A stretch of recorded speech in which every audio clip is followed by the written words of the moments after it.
Off top, in 1943, due to World War II, the Steelers and the Eagles combined to become the Steagles for that entire season. Somehow they didn't win the championship, but they did have a game where they had 10 fumbles, which is a record to this day. Play the music. This is the Domonique Foxworth Show.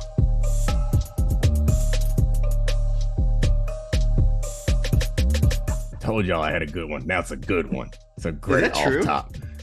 Fuck, you think I make up off tops? I don't know. What type of maniac do you think I am? Yes, it's true. You ever heard of this thing called World War II? A lot of people I have. Yeah, it's a real thing. I was just reading the so you think I made up the fact that it happened and I made up the 10 fumbles in one game? No, I just page. the term Steagles is something that you or I would make up. Yeah, so World War II, people got sent off to fight, and apparently the country needed entertainment, so they brought back baseball because the president ordered it, or not ordered it, but requested it. Nobody requested the NFL to come back, but they came back anyway because it's the NFL. And the team didn't have enough players. They had a few people who had deferments, enough on two teams, smashed them together. The head coaches got in a fight. Oh, yeah, I'm a rabbit hole guy. You know this about me. I've been in this rabbit hole for a minute. Hopefully, we can manage to bring this back to something else that is relevant. I wonder who owned that team. Speaking of owners, Jim Irsay. Look at that segue I just gave you. I'm a pro. That's fantastic. Jim Irsay was the owner a couple of days ago, or he is the owner of the Colts, and he was the owner who they pushed out there to push out the message to Daniel Snyder. Well, to all of us, and obviously directly at Daniel Snyder, that they do have enough votes and his behavior is something that they no longer want the league to be associated with. Okay, I'm cynical as hell, as you know. Yeah. But I don't even think you have to be that cynical to see what's happening here. Like the story, we talked about this when the Wickersham, Van Natta, and Tisha Thompson piece came out, how it wasn't like some investigative report. It was something that clearly they wanted out there, and owners didn't want their name attached to it, but they wanted to know, they wanted this story out there because I think that was like the first like warning shot. And I guess that they probably had some private correspondence with Dan Snyder. It's like, hey, why don't you go ahead and slide? And he's like, nah, I'm not going anywhere. So they're like, all right, we'll leak this story that he hasn't responded the way that they hoped. And so now they're like, all right, we'll put Jim Irsay out there, which by now I assume that everyone's already made the obvious conclusion that the story was Dan Snyder had dirt on all the owners and they put Jim Irsay out there, the owner who is not afraid. If Dan Snyder had dirt, he's not afraid of anyone releasing his dirt because his dirt's already been out there. I think they found a ton of pills and cash in his car. Like there's a lot you can go into Jim Irsay's wiki if you're trying to get informed. But that's interesting and funny also. But this made me think about Draymond Green and the podcast that we did not too long ago, where I kind of pointed out how player empowerment is like a net good for the NBA for a lot of reasons. But the most significant one, the most relevant one right now is because they kind of are the reason, or one of the major reasons why the NBA was able to force out some like owners that they don't want to be associated with. And Draymond Green comes to mind because he made a good point on his new media podcast. He said that they should have the vote because he wants the owners to stand up and be counted. And this was the Sarver case where it's like, all right, who's going to defend Robert Sarver is essentially what he's saying. Like, who has the guts to do this publicly? And the NFL is hiding behind a second report right now to delay having to make a vote and hoping that Daniel Snyder will walk away before then.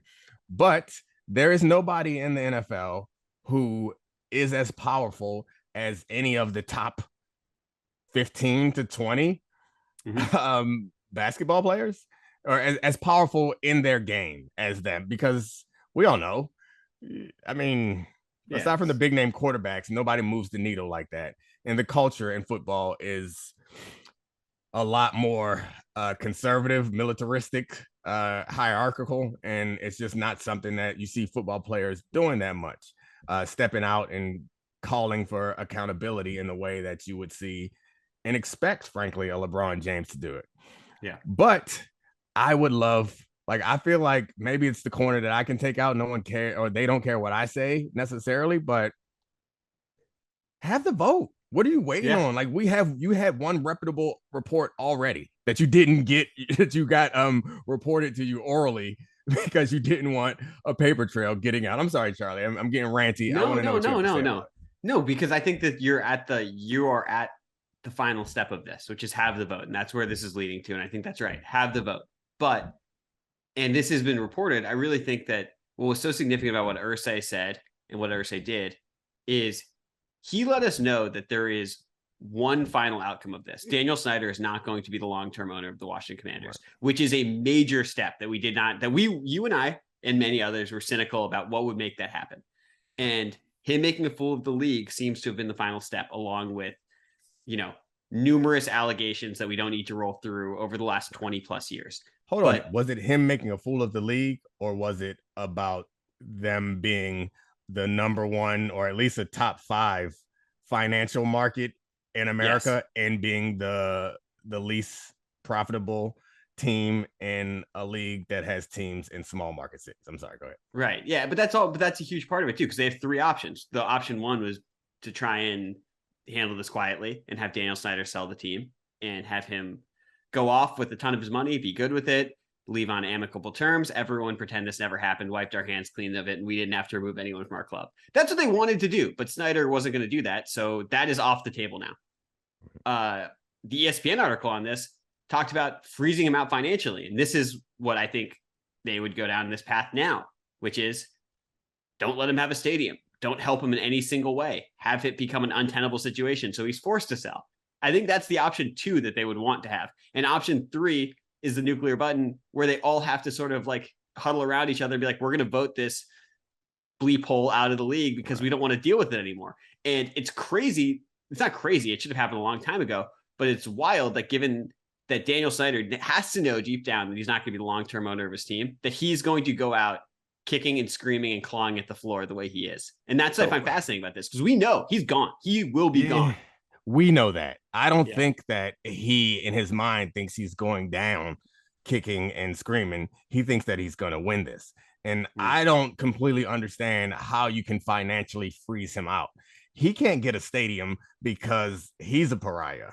Like the league, and he's not going to pay for it himself, but the league, they can deny debt waivers for him, so he can't finance it. Yeah, right. They can, but I don't think that he was relying on that anyway. Like, the expectation was the publicly funding it. But anyway, that was I believe that again was something that they wanted in that story, because they're trying to communicate to Daniel Snyder, like, look, we can make it ugly for you. I don't actually think that's a reasonable strategy.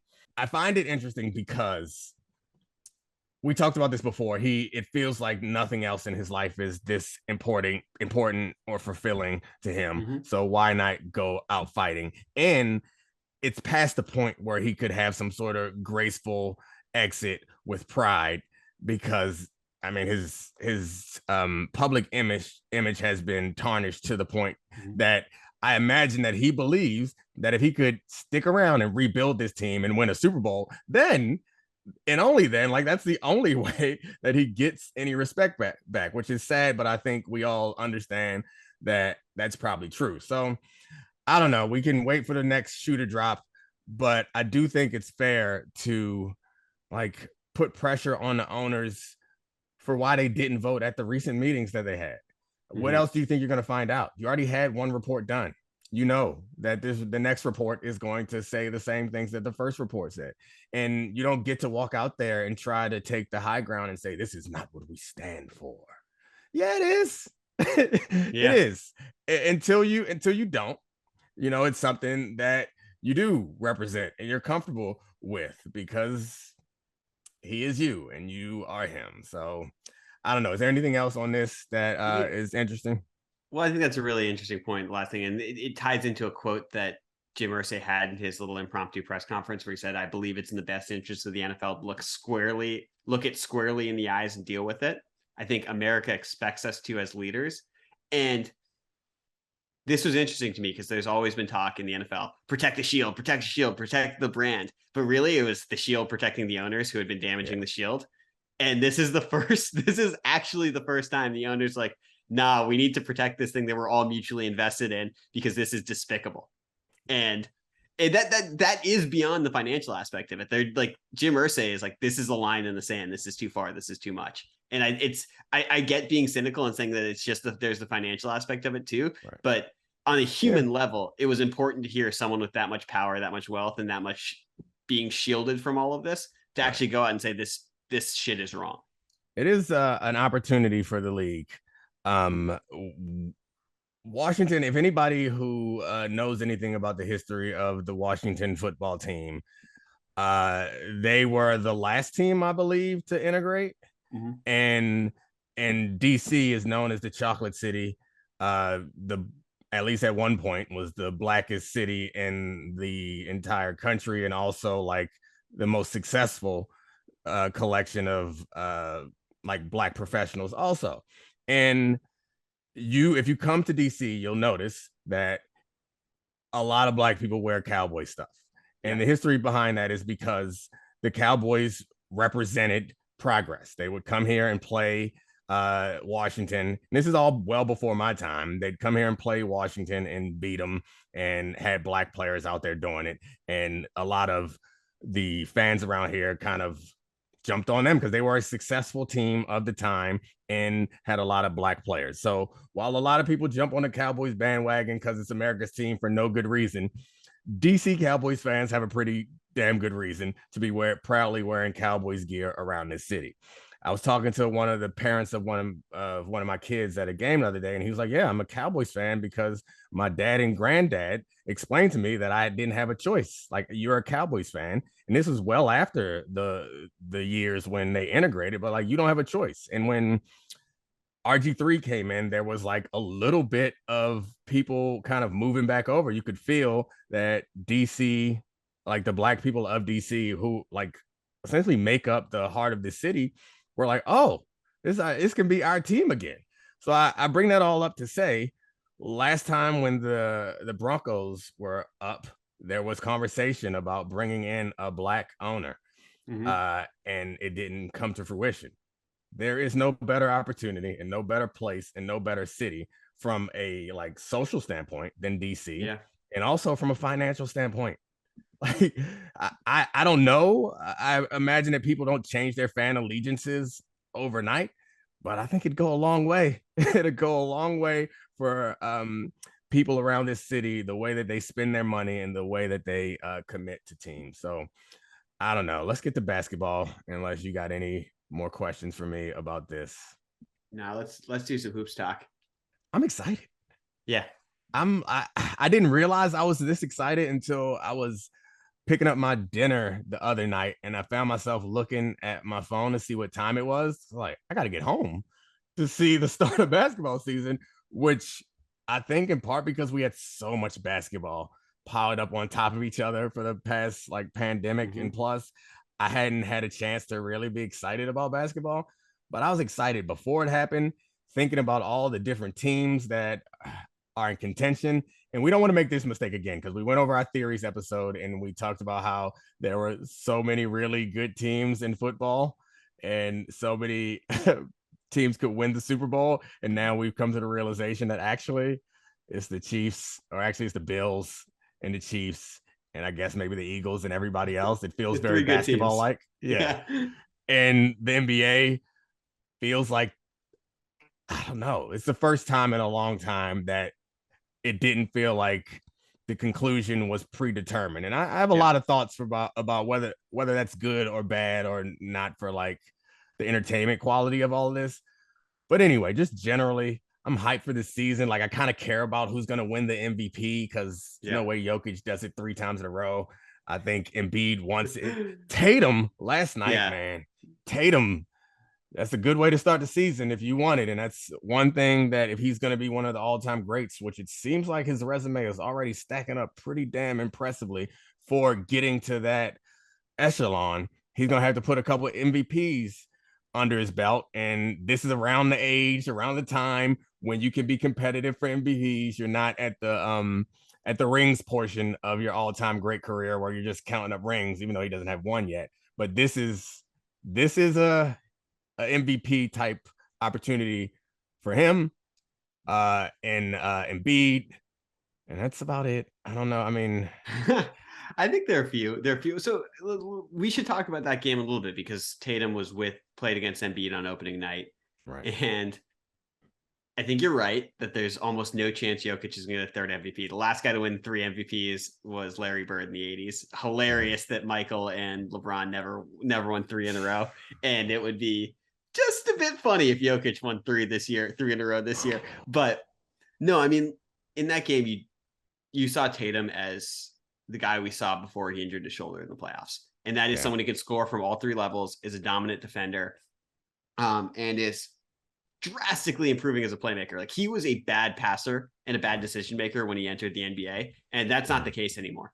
And right now, before Robert Williams comes back, before they totally figure out their role guys on that roster, that's a 7-man rotation. So Tatum's usage rate is going to be higher than it's ever been in his career, despite the fact that they have, they added Brogdon. Jaylen Brown is still improving. Marcus Smart likes to chuck it from time to time.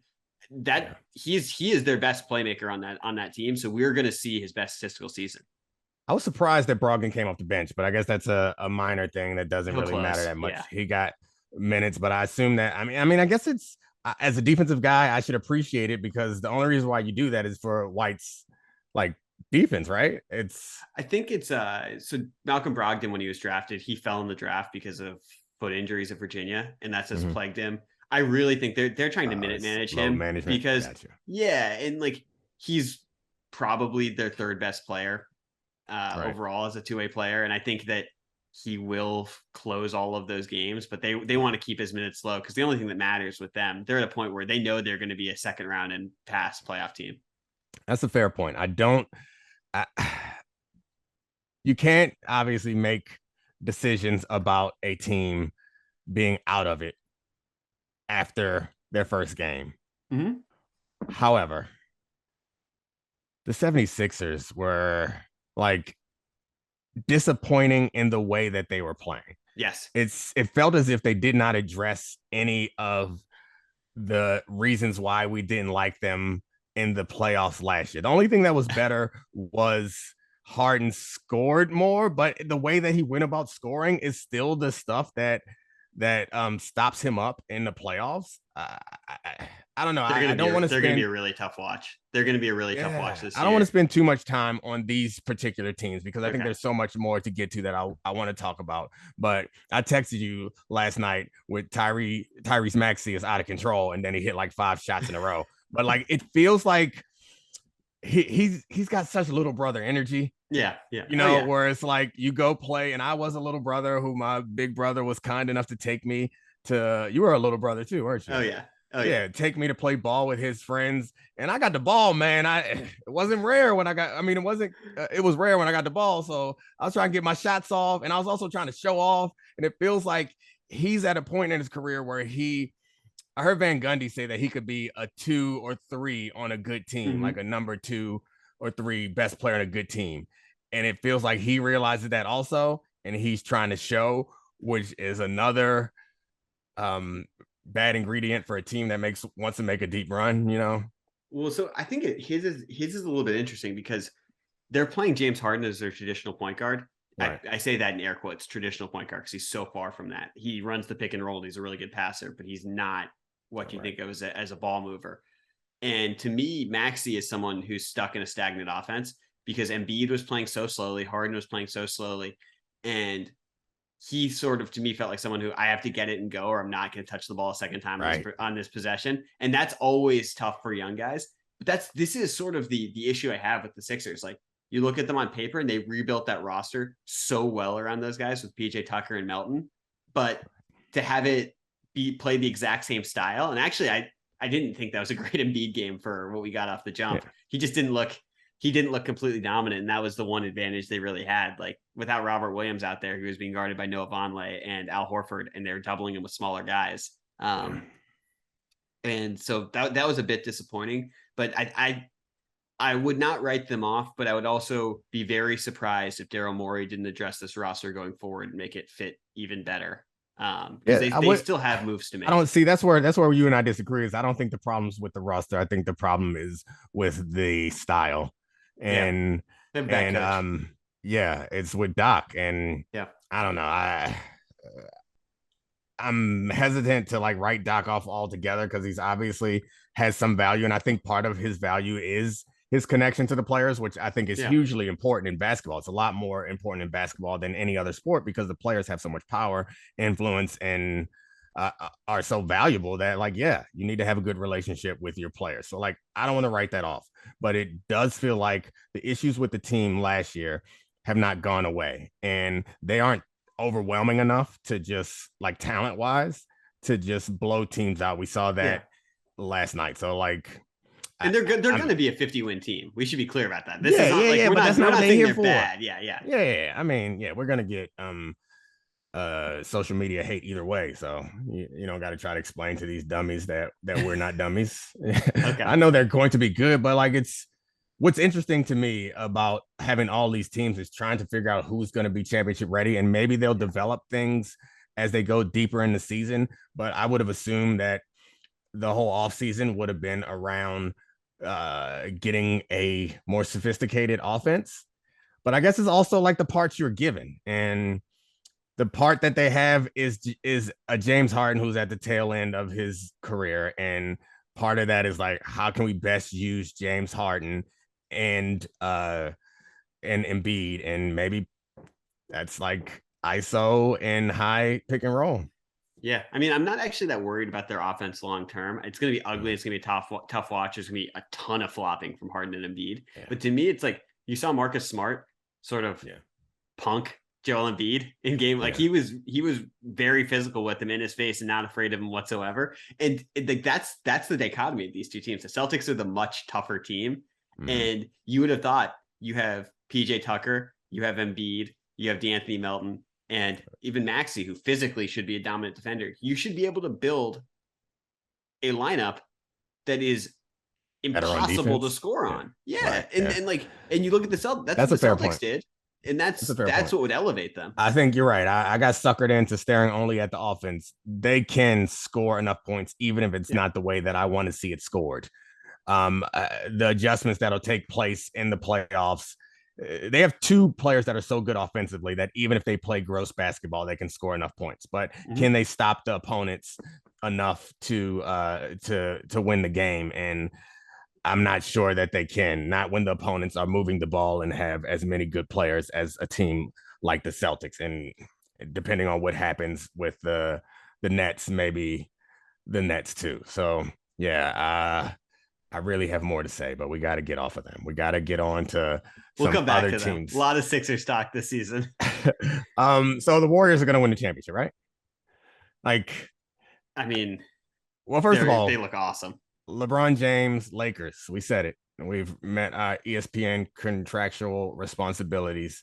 Did you hear LeBron's quote? The Lakers about how they don't have any shooters, no lasers out there. And then he brought it over into my domain and said, we got a bunch of receivers that run underneath routes. And it's amazing. And Tom Brady could win like that. But it's bad. It's really bad. I mean, that team, the bummer is that Anthony Davis actually looked great. It's just the rest of the roster. And that's like, I really wanted to see an aggressive fit Anthony Davis. And if he plays like that all year, I mean, sure, they're a playing team, but they're so bad 3 through 15 on that roster. It's disgusting. Yeah, it's weird to have a guy who's as talented as he is and won a championship and still feels like he has not reached his potential. But I mean, injuries will do that to you, and junk rosters in New Orleans and now in LA will do that to a career. Yeah, do that to a career also, because he's not any less talented. Whenever we see him healthy, you see him out there, you're like, damn. Yeah. You know, except for last year. Last year was tough. He was sluggish last year, but I mean, he's injuries last year too, right? It's like injuries and heavy. Yeah, there's no. Yeah, he got all muscular on us, which is normally a good thing, but maybe not in basketball. But yeah, the Lakers, will talk about them when they finally make this trade that everyone's talking about, when they get to midseason and people want to go all in on the victor and somebody be willing to accept the expiring Westbrook and whatever draft picks to give the Lakers some shooters. So yeah, we'll come back to that at some point. LeBron's still LeBron. He's incredible. Um, yeah, the Warriors. So they look like almost unbeatable, which I know sounds stupid, but and I know the first night, and I know the Lakers aren't good, but they have everything that they had last year, and now they're adding Wiseman and they're adding DiVincenzo, which I know DiVincenzo is not like a great player, but like he's a guy who has had like legitimate playoff minutes. Even though the year the Bucks won it, he was hurt, I think, right? Yeah, I think he was hurt the year Bucks won. He injured his ankle in the first round of the playoffs. But previous seasons, he was like a contributor in the playoffs, a capable defender, 3-and-D guy, essentially. Like that's another guy that they can have in this recipe. And Jordan Poole, obviously, they're committed to him because of his scoring ability, but he kind of got played off the floor because of his defense at different times in the playoffs. And it'll be interesting to see how much better he's gotten at that and how they address that when we get to the playoffs. I keep projecting way to the future. I can't. I got to stop doing that. But that stuff is what I'm most excited about. But I do want to see how Wiseman develops. He already seems like a difference maker to me. Yeah. And I mentioned this, I think it was on Debatable. I mentioned this, that Wiseman is maybe the answer to Draymond Green. And Steve Kerr certainly was on opening night. Yeah. And Steve Kerr seems like, so I don't think he can be the answer, the complete answer. Because from what I understand, his defense is not only his contribution physically, but it's his contribution mentally and vocally. And we can't expect Wiseman to come in there and be the point guard of the defense. But physically, I think he can do just about, maybe he won't be as good on the perimeter if he gets switched as Draymond, but he can do just about as much as Draymond. I don't see a huge drop off there. No? Ooh, that's right. Like I think Draymond. So I was pretty encouraged by Wiseman too, and just as a big roller, he's so big. He has great hands. But like I mean, he was -11 playing with the bench unit, and Curry wasn't on the floor, and Curry obviously tilts those numbers immensely. So I don't really take that. But like to me, Draymond's more than, he's like a litmus test for how you view the Warriors team basketball, because he's such a good ball mover and screen setter offensively that it can negate so many of his problems. And defensively, I mean, he's one of the 5 or 6 best defensive players in the history of basketball. And he was when it really mattered in the postseason last year. I don't disagree with that at all, but I guess maybe I'm making an argument that's based on like relativity.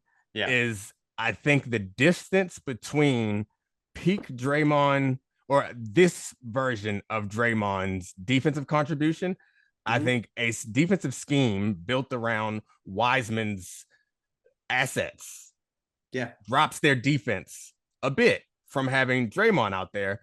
However, I think that the big loss might be on the other end of the floor because of Draymond's intelligence. I was watching a bunch of like not old, but YouTube videos about the Golden State Warriors offense. And it really makes you feel, so like football is an incredibly complex game. And we look at us football players, look at other sports and like, whatever, like it's pretty simple. Like there's one position in basketball and it's called basketball player. It's like tall basketball player, short basketball player. Like maybe there's like wings, bigs, and guards, but like generally everyone passes, everyone shoots, everyone plays defense, everyone rebounds. Football is very different, and it lends to a bunch of like complexity. Like the idea that I played the same game as Jeff Saturday. You look at us next to each other, and you'd be like, what? Like that's to the point of how complex the game is. But when you watch how many decisions are made in the course of a game, and when you're just watching a game for fun, you're like, Draymond got a free layup. Nice job. Or like Steph got an open 3. How the hell do you let that happen?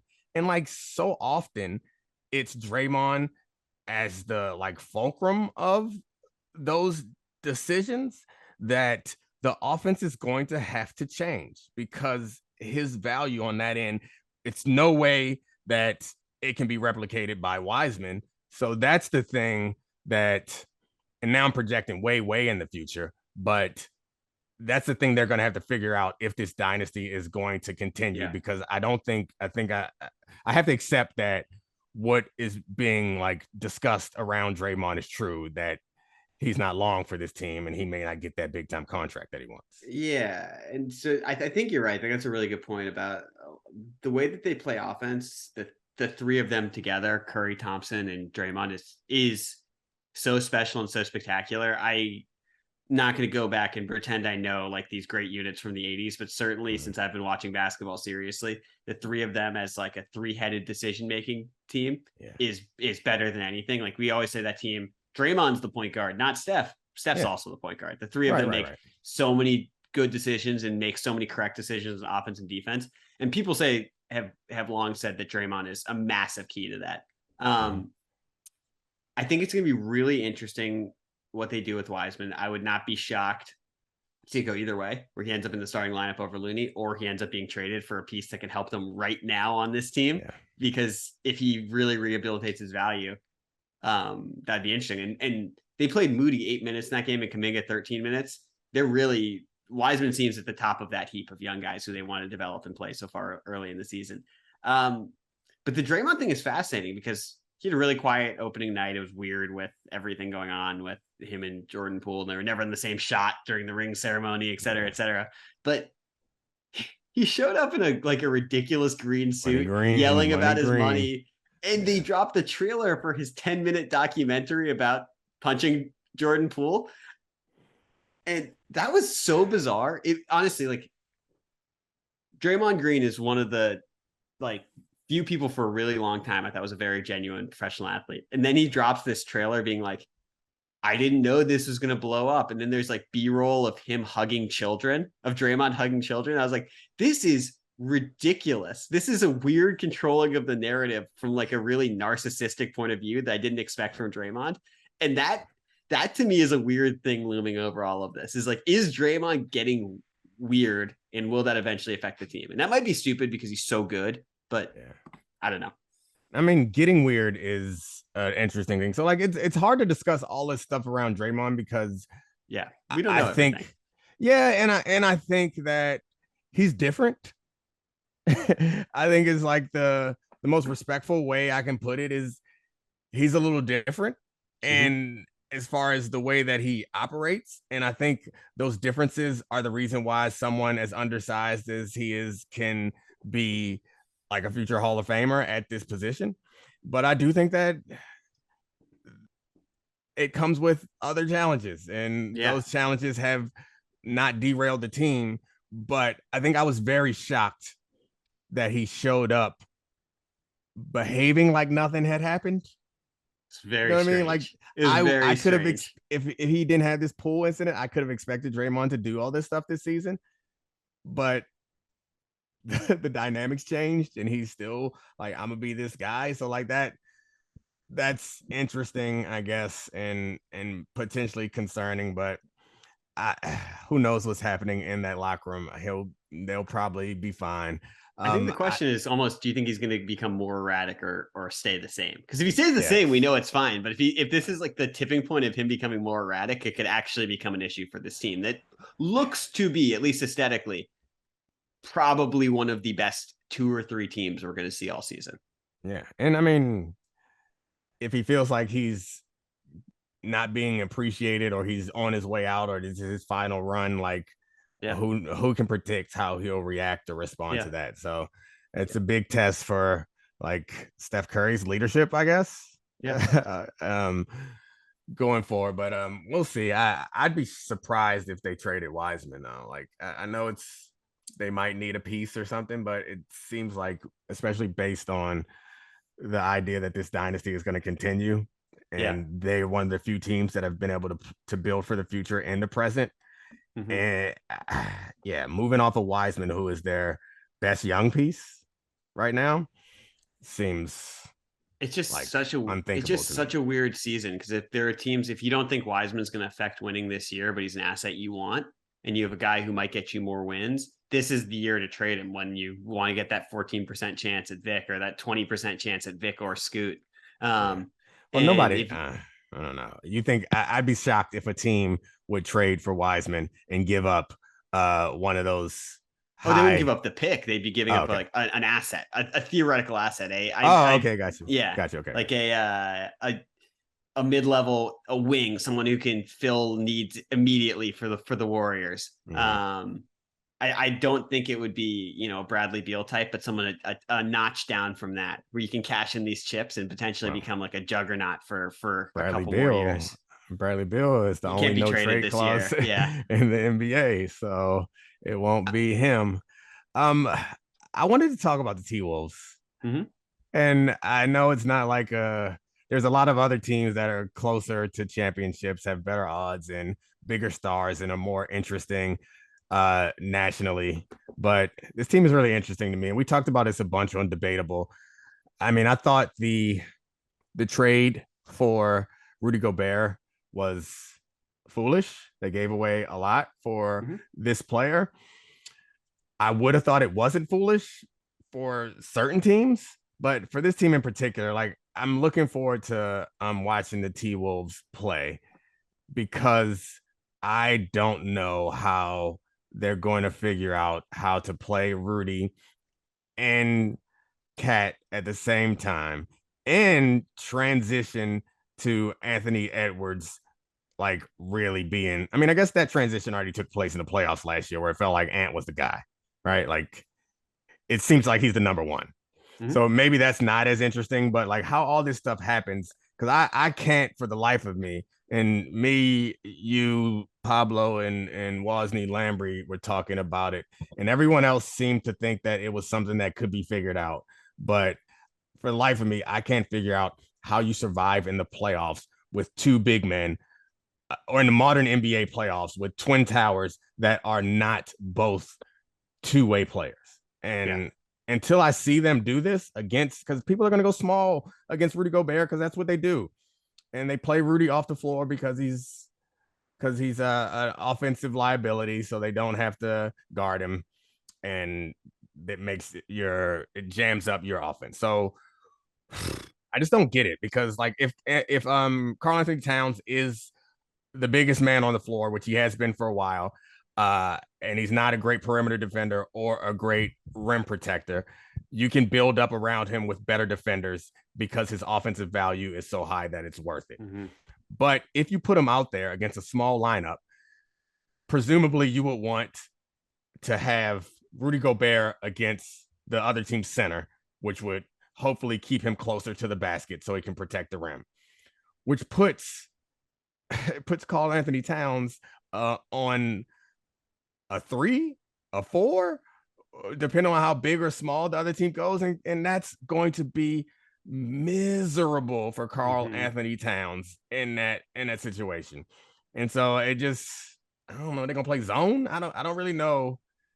I don't get it. So until somebody, I asked Legler this morning, I was hanging out with him at Get Up, and I gave him some homework. I was like, explain to me how this is going to work.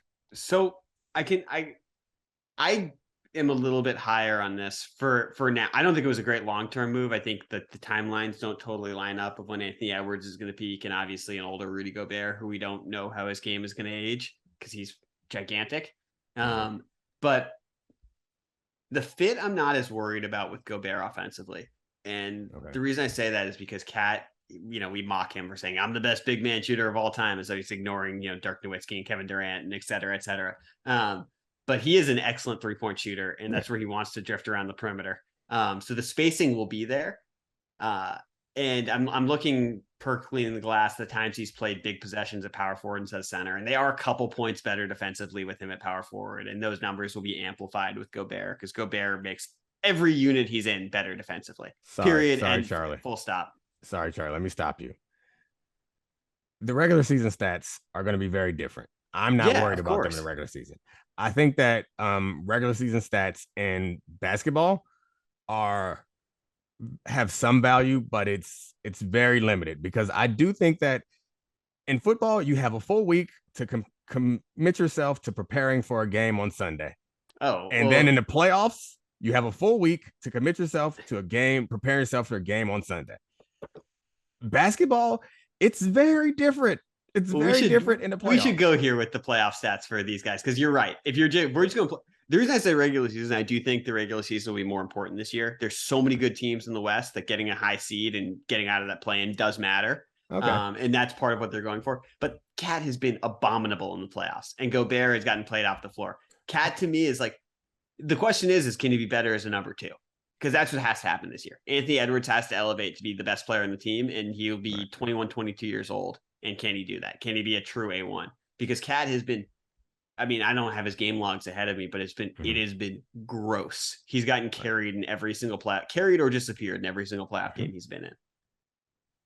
So, and that's my question, is when they get to the playoffs, because you don't make that type of trade. That's a make a run for a championship type of thing. And I guess for the Timberwolves, it's more like make a run for relevancy. I don't know if anybody outside that building believes that they're going to win a championship, but it would be a failure if, I mean, they don't get to the second round, right? Yeah. They don't win a series. I feel like that trade was, and that's a low bar for amount of capital they gave up. Getting to the second round is a low ass bar for them. But anyway, the point is the stats, even though the stats probably help me out, I don't even care about it as much as I just want somebody to explain to me how it's going to work. And I haven't found, and to be fair to Legs, I had to run to the train before the show was over. So maybe he could figure it out, but I haven't found a person yet who can explain to me how this doesn't, or how this works offensively and defensively between these two guys, because I just don't see how one of them isn't in such a bad position, and it's not easy to coach them into bad positions on both sides of the floor. And your point about Karl-Anthony Towns shooting, yeah, he can shoot. That'll spread the floor for, or that'll space the floor for what? Because like, it's not like he's going to be the like ball handler and they got a bunch of shooters around. And also because Rudy Gobert can't make shots consistently away from the basket, then that's an extra defender on that side of the ball. And then you go to the other end of the floor, and at some point, Karl-Anthony Towns is going to be in a bad matchup. And it's not even the thing that really gets me is normally to get a bad matchup, you got to run people through screens and pick and screen. No, his matchup is going to be a bad matchup. Yeah. So like, until somebody explains it to me, and styles make fights. So maybe they'll get lucky and they'll stumble into some teams that have players that match up well against them. But I don't think you got the answer either. Anyway. No. I mean, the only thing is it goes back to the fact that this has to be the transition year. Is can Anthony Edwards play high pick and roll with Rudy Gobert as the screener? Because in theory, that should work with a guy that athletic who should draw that much attention going to the basket and having a roller like Gobert. But we shall see, because I am with you. Any team with Karl-Anthony Towns on it, I'm not going to take that seriously as a playoff contender. Straight up. High pick and roll, they can drop off of it because Rudy can't shoot. So like, you can high pick and roll with Karl-Anthony Towns, and it's dangerous because it's like somebody who can shoot. So like, you have to play tight on them. So like, that's the point, is like they can drop off of Rudy Gobert, or they can trap off of Rudy Gobert, because what are you going to do? Force him to pass to Rudy and then make Rudy the decision maker? Yeah, that's good defense right there. If we get a possession where the key decision every time down the floor is getting it out of Ant's hand and making it Rudy Gobert, you are in hell. So like, unless it's, and you're neutralizing Anthony. Yeah. So yeah, he has to be the lob guy. And so it's anyway. All right, we're we're so far in the weeds on that one. Yeah. So all right, I feel like we're getting near the end of the time. So if there's not any other big, and we got plenty of time to talk more basketball. So if there's not any other big basketball ideas that are worth talking about, we can go to our bets. Ooh, let's do it. What do you think? Oh, I think Jeff Saturday's name was in my mind because he's a fan of the show and he mocked us.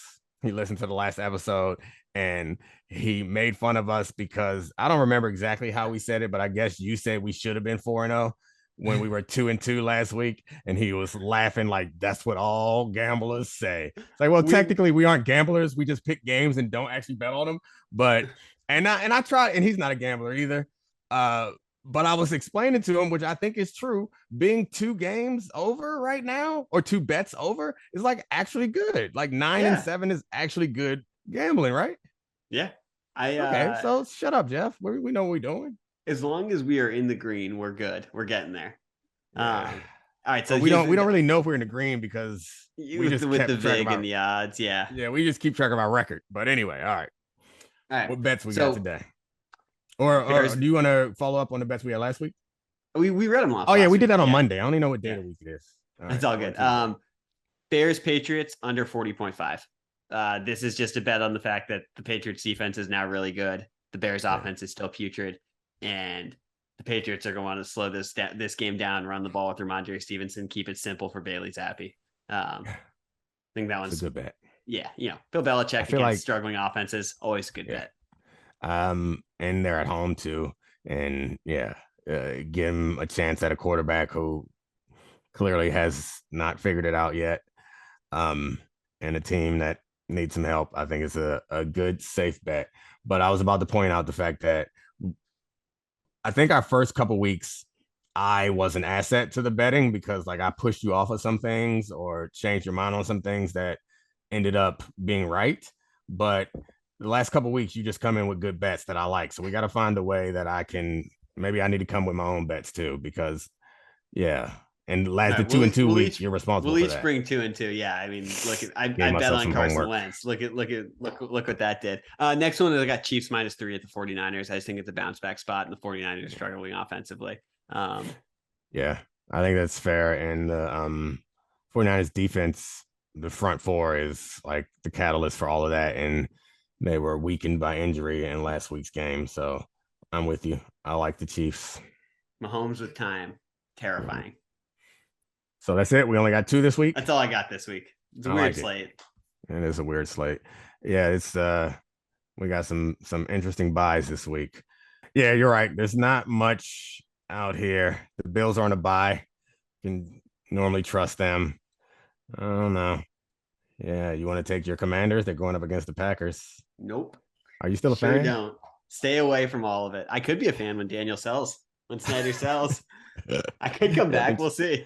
They've changed the name. They're clearing the way to welcome you home. Yeah. All right, Charlie. I appreciate you as usual. Big thanks to Christina Buswell, Adi Khan, Sarah Abbott for all your work. And thank you guys for listening. See you next time. This is the Domonique Foxworth Show.